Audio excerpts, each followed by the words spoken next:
नमस्कार मित्रांनो, मी योगेश पवार आपल्या मराठी यूट्यूब चॅनलला सर्वांचं हार्दिक स्वागत आहे। आज आपण पुणे हे शिक्षणाचं माहेरघर ओळखलं जातं, तसेच महाराष्ट्र राज्याची सांस्कृतिक राजधानी म्हणून पुण्याची ओळख आहे। आणि त्याच निमित्ताने आपण पुण्यातील राजा दिनकर केळकर संग्रहालयात आलो। या म्युझियमचे संग्रहालयाचे एक खास वैशिष्ट्य म्हणजे याच म्युझियममध्ये आपल्याला मस्तानी महाल देखील पाहायला भेटणार आहे। तरी आता आपण म्युझियमच्या बाहेर, संग्रहालयाच्या बाहेर, आणि इथून आपण संग्रहालयामध्ये एंट्री करणार आहोत। इथले तिकीट किती आहे आणि ही सर्व माहिती आपण तुम्हाला या व्हिडिओमध्ये भेटणार आहे। आणि तसेच काही 1700, 1800 आणि 1900 सालातील काही ऐतिहासिक वस्तूंचं आणि त्या काळातील जीवनशैली कशी होती, त्यातील काही ज्या कलाकुसरी होतात त्याच्या पूर्ण संग्रहालय करण्यात आलं आहे, ते आपण या व्हिडिओमध्ये पाहणार आहे। तर आता आपण आतमध्ये प्रवेश करूया। केळकर संग्रहालयात प्रवेश करण्यापूर्वी संग्रहालयाच्या बाहेरच आपल्याला डाव्या बाजूला एक शिवकालीन तोफ व उजव्या बाजूला एक दगडी हत्तीची प्राचीन अशी मूर्ती दिसून येते।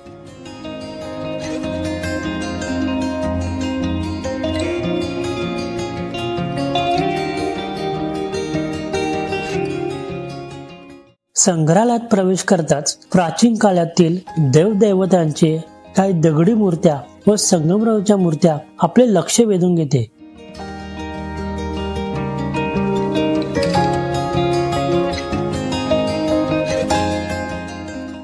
आता आपण आतमध्ये प्रवेश केलेला आहे। इथं प्रति व्यक्ती 100 रुपये तुम्हाला एंट्री फी आहे, आणि जर तुम्ही कॅमेरा यूज करत असाल तर त्यासाठी 100 रुपये तुम्हाला एक्स्ट्रा पे करावं लागेल। आणि हे आपण तिकीट घेतलेलं आहे।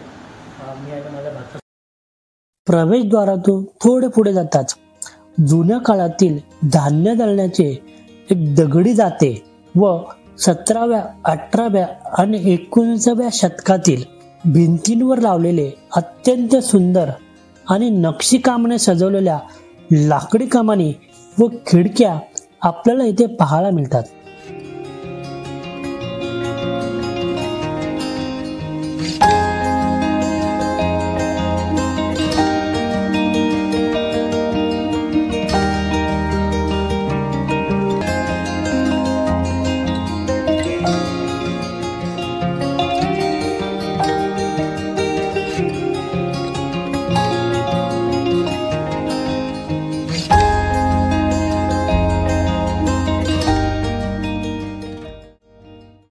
केळकर संग्रहालयामध्ये वेगवेगळे असे दालने तयार करण्यात आले आहेत। पहिल्या दालनात प्रवेश करतात समोर आपल्याला सुंदर असा देवारा हा पाहायला मिळतो। या देवाराला कळसाला सोन्या व चांदीचा मुलामा दिलेला दिसून येतो। तसेच देवाराच्या बाजूलाच 17व्या, 18व्या व 19व्या शतकात केस विचारण्यासाठी वापरण्यात येणाऱ्या फण्या आपल्याला पाहायला मिळतात। याच दालनामध्ये त्यावेळी घराची वैशिष्ट्यपूर्ण मांडणी केलेली आहेत। त्यात पारंपरिक खांब, खुर्च्या, टेबल व सजावटीच्या वस्तू सुद्धा पाहायला मिळतात। या वस्तू इतक्या सुंदर व आकर्षक आहे की पाहताच मन भारावून जाते।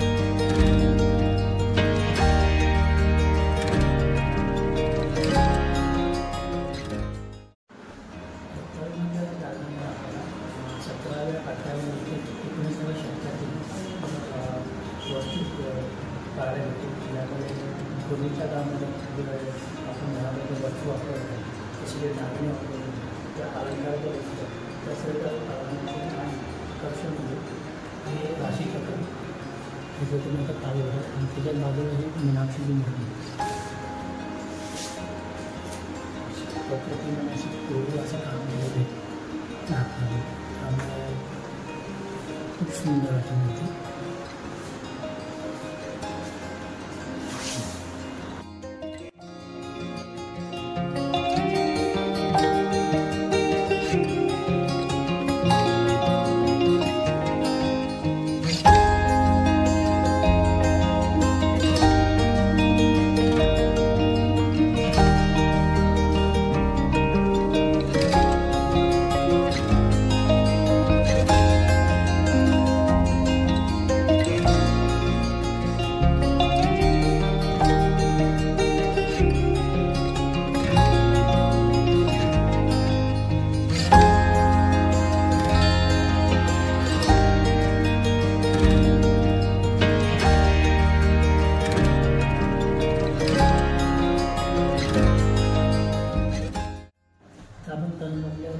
फर्स्ट फ्लोअरला आहे.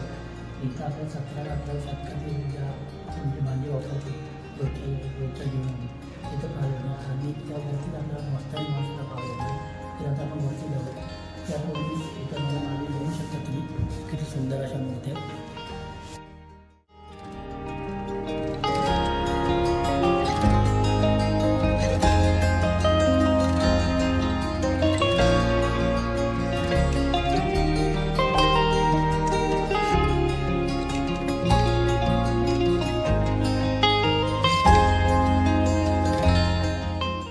पहिल्या मजल्यावरील दालनात आल्यानंतर आपल्याला या दालनामध्ये 17व्या, 18व्या आणि 19व्या शतकात रोजच्या जीवनात वापरण्यात येणारी त्या काळची स्वयंपाकघरातील भांडी पाहायला मिळतात.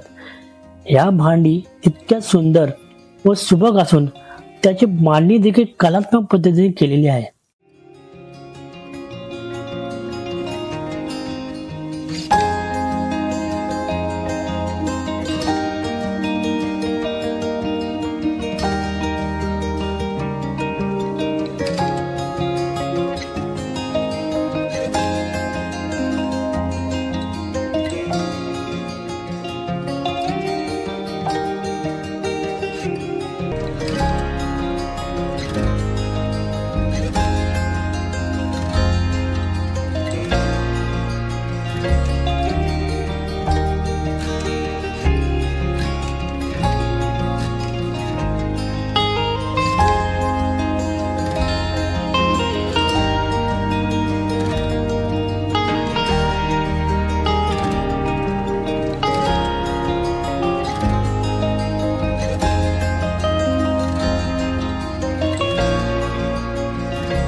भारतीय लोककलेतील एक वैशिष्ट्य म्हणजे चामड्याच्या कठपुतळ्या किंवा बावल्या.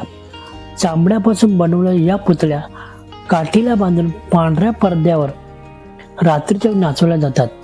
केळकर दालनामध्ये रामायण आणि महाभारतातील पौराणिक कथावर आधारित कथा मालिका या कठपुतळ्या किंवा बावल्याच्या स्वरूपात रेखाटण्यात आलेल्या असून त्या इथे आपल्याला पाहायला भेटते.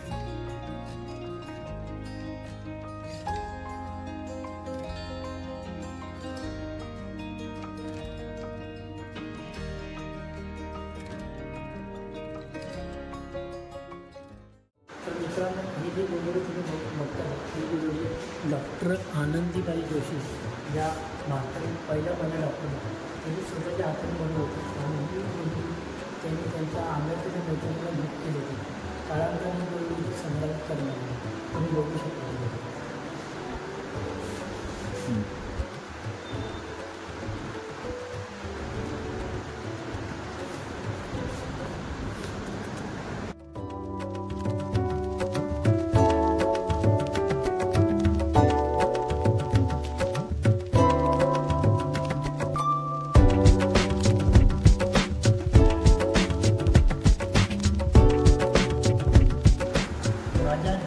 केळकर म्युझियम या संग्रहालयातील इमारतीत विंग 1 आणि 3rd फ्लोअर आपण आहोत आणि इथं पूर्वीच्या काळातील 17व्या 18व्या 19व्या शतकातील जे जुने अवजारे होते युद्धातील शस्त्र त्यांच्या इथं संग्रह करण्यात आलेला आहे. तसं त्या काळी पोशाख होते त्या आता पूर्ण ज्या दालनामध्ये पाहिलं होते त्या आता पुन्हा ज्या दालनामध्ये दाखवत होते.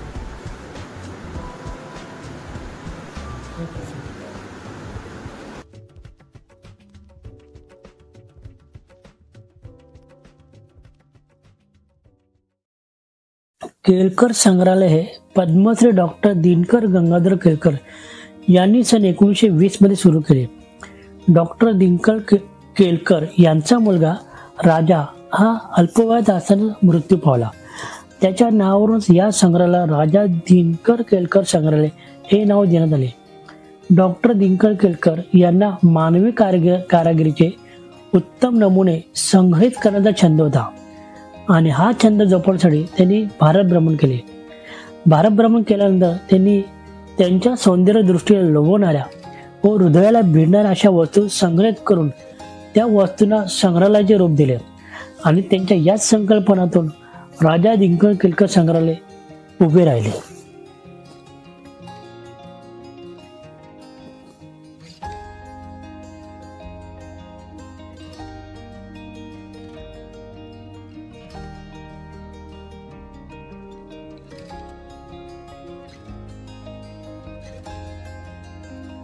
केळकर संग्रहालयातील या दालनात 17व्या, 18व्या आणि 19व्या शतकातील शस्त्र आणि चिरकतांचा उत्तम संग्रह करण्यात आलेला आहे. या दालनात आपल्याला साध्या आणि सजावट केलेल्या दोन्ही प्रकारच्या तलवारी, महाराष्ट्रातील सुप्रसिद्ध दांडपट्टा, खंजीर, कट्यार असे अनेक शस्त्र आणि हत्यारे पाहायला मिळतात.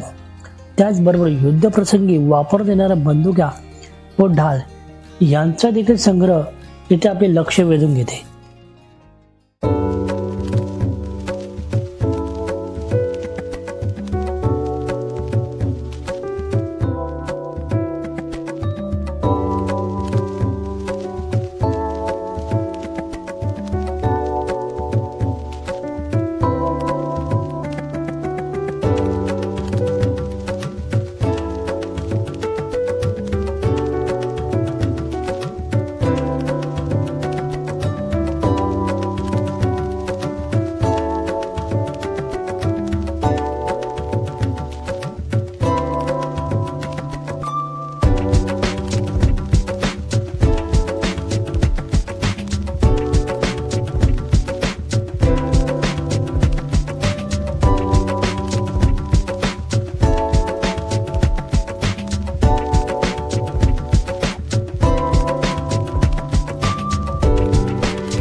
आपल्या भारत देशाला सांस्कृतिक आणि ऐतिहासिक असा वारसा आहे. आपल्या देशाने कला क्षेत्रात जागतिक पातळीवर मोठी नाव कमवले.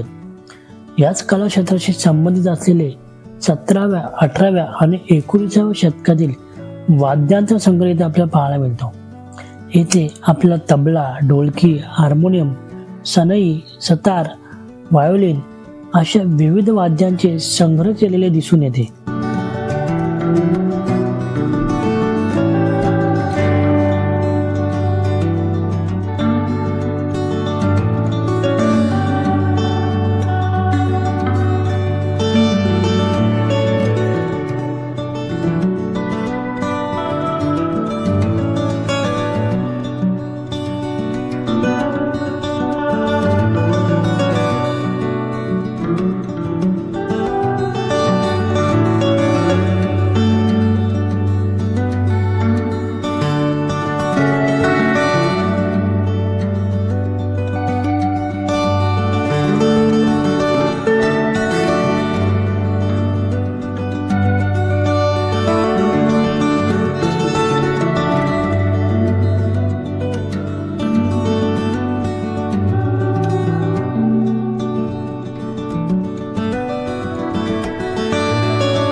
केळकर संग्रहातील खास वैशिष्ट्य म्हणजे मस्तानी महाल. हे मस्तानी महाल एका स्वतंत्र अशा दालनात आहे. आपल्या सर्वांना पहिले बाजीराव पेशवे व मस्तानी यांच्या प्रेमाची कथा माहीतच आहे. बाजीराव आणि मस्तानी यांच्या नात्याला पेशव्यांच्या कुटुंबियाचा विरोध असल्यामुळे बाजीराव पेशवे यांनी मस्तानीसाठी कोथरूड येथे स्वतंत्र असे महाल बांधले होते. आज ठिकाणी महाल नाही, परंतु ते महाल जशाच्या तशा स्वरूपात त्या ठिकाणी उचलून केळकर संग्रहालयात उभारण्यात आलेले आहे. हे महाल खूपच सुंदर आणि बघण्यासारखे आहे.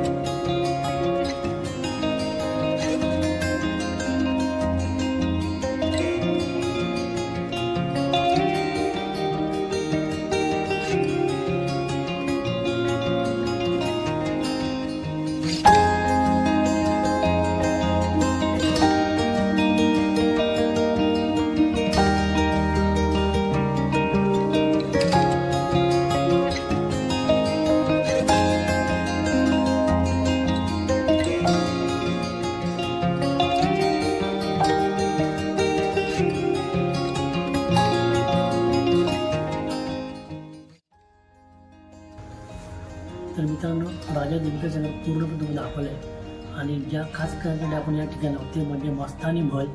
आणि आता आपण ज्या ठिकाणी उभे आहोत ते मस्तानी महल. तुम्ही पाहू शकता की पूर्वीच्या काळामध्ये म्हणजे 17व्या 18व्या 19व्या शतकात म्हणजे राजा छत्रपती शिवाजी महाराजांच्या काळामध्ये ज्या प्रकारे महल किंवा राजवाडे होते तशाच प्रकारे तुम्हाला महल इथे तुम्ही पाहू शकता. आणि मस्तानी व बाजीराव पेशवे यांच्या प्रेमकथेविषयी सर्वांना माहितीच आहे. मस्तानी ही बाजीराव पेशवे यांची दुसरी पत्नी होती आणि मस्तानी आणि बाजीराव पेशवे यांच्या विवाहाला विरोध असल्यामुळे बाजीराव पेशवे यांनी मस्तानीसाठी खास कोथरूड येथे महल बांधलं होतं. पण कालांतर तिचे नाजूक झाल्यामुळे ते महल केळकर संग्रहालयामध्ये जसे तशा स्वरूपात उभारण्यात आलेले तुम्ही पाहू शकता. इथे किती सुंदर प्रकारे नंबर तुम्ही बघू शकता.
इथे तुम्ही मस्तानी यांचा फोटोसुद्धा पाहू शकतात. सोशल मीडिया फोटो तुम्ही पाहिला असेल.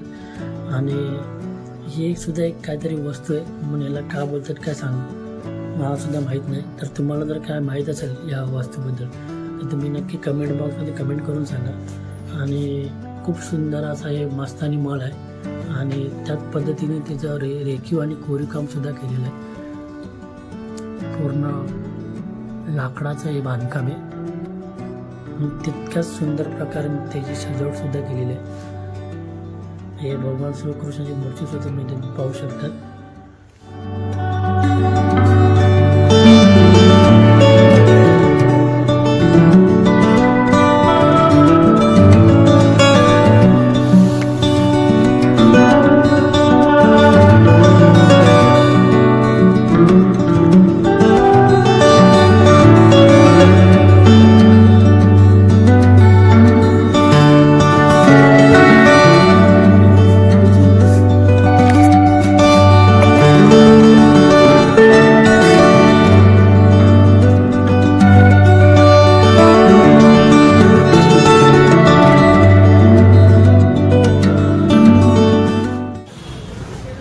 तर मित्रांनो, आपलं राजा दिनकर केळकर म्युझियम पाहून झाले आहेत.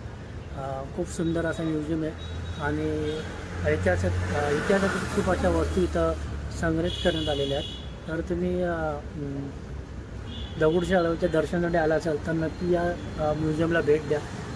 17व्या 18व्या आणि 19व्या दशकातील त्या काय वापरता येणाऱ्या काही वस्तू, कलाकुसरीच्या वस्तू, तसेच युद्धप्रसंगी वापरता येणारे शस्त्र, पोशाखे आणि अशा बऱ्याचशा वस्तूंचे इथं संग्रह करण्यात आले. आणि हा म्युझियम फिरत तुम्हाला कमीत कमी 2 तास तरी पाहिजे. एवढं इथं भव्य दिव्य असं हे म्युझियम उभं राहिलं आहे. हे संग्रहालय 3 मजली इमारतीमध्ये उभं राहिलं आहे आणि तुम्ही नक्की या ठिकाणी भेट द्या. तर हा व्हिडिओ आपण इथंच संपवतात. पुन्हा भेटू का? आजचा व्हिडिओ तुम्हाला कसा वाटला नक्कीच कमेंट बॉक्समध्ये कमेंट करून सांगा. व्हिडिओ आवडल्यास व्हिडिओला लाईक करा आणि तुमच्या मित्रमंडळीसोबत हा व्हिडिओ शेअर करा. तसेच आपल्या चॅनल नवीन आला चॅनलला सबस्क्राईब करा. पुन्हा भेटू एका नवीन व्हिडिओमध्ये एका नवीन ठिकाणी. जय शिवराय, जय शंभूराज.